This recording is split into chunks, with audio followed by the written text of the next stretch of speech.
If I was going with a bunch of young men and women on a bus and we drove by a beautiful mansion, it's just a gorgeous house on top of a hill, just an absolutely beautiful, stunning house.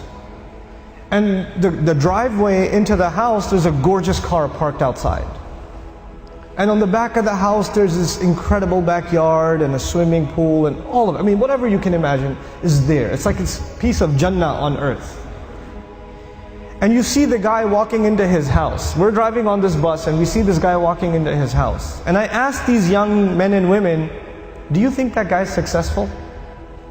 Do you think he's successful? Overwhelmingly, what is going to be the response? Yeah, that's pretty successful. And the guy, look at him. Look at what he's accomplished in life. That's a pretty successful person. Okay. When you take a picture of someone graduating from college, they're shaking hands with the president of the university, they're being handed their diploma, and somebody asks you, you think that's successful? What are people going to say? You know, it's going to be Muslims and non-Muslims. Everybody's going to say that that is a kind of what? Success. When somebody gets a job, is that a kind of success? Sure. We congratulate people when they get a job. When somebody buys a house, when somebody starts a business, when somebody gets a new car, when somebody gets married, when people accomplish things in life, then we celebrate them because these are different kinds of small and big successes. Isn't that true?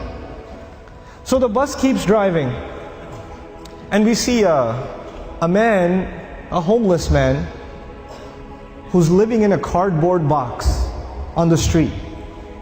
And he looks like he's wearing clothes from a couple of years. And you don't want to go close to him because of the smell. And I ask my students, do you think that guy's successful? What do they say? They say he's not successful. Now imagine if I was riding in this bus, but in this bus there were not Muslim boys and girls, but they were Christian boys and girls, or Jewish boys and girls, or atheist boys and girls, or agnostic boys and girls, or Buddhist boys and girls. And I asked them the same exact question. Do you think their answers would be the same?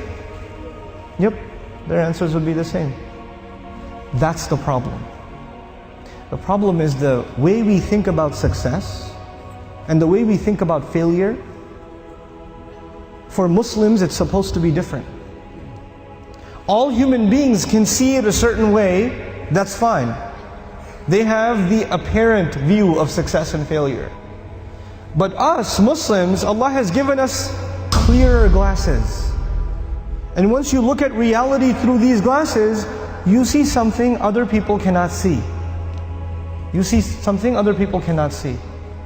So when you put those glasses on, then you start thinking about the Book of Allah and you realize that one of the most beautiful, captivating, magnificent homes that was ever built was the castle of Fir'aun.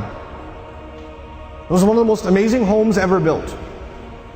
And if our bus was driving by the castle of Fir'aun and he was walking into his house and I asked my Muslim children, is that successful? Is that guy successful? What would their answer be? Fir'aun is not successful. He's one of the worst losers in all of human history. Isn't that the case? What was the second kind of person we ran into? There was one guy walking into a mansion. What was the other guy? It was a homeless guy. Okay. Ibrahim alayhi salam was kicked out of his house. He was told to leave the house. So he's homeless. Well, was he successful? He was. Actually, he's one of the most successful human beings that ever lived. Now the Quran is teaching me that a homeless man is successful and an incredibly wealthy man is what? A failure. You know what the Quran is teaching me? The Quran is teaching me that success has nothing to do with wealth. And failure has nothing to do with poverty. Success and failure are different concepts for us than they are for everybody else.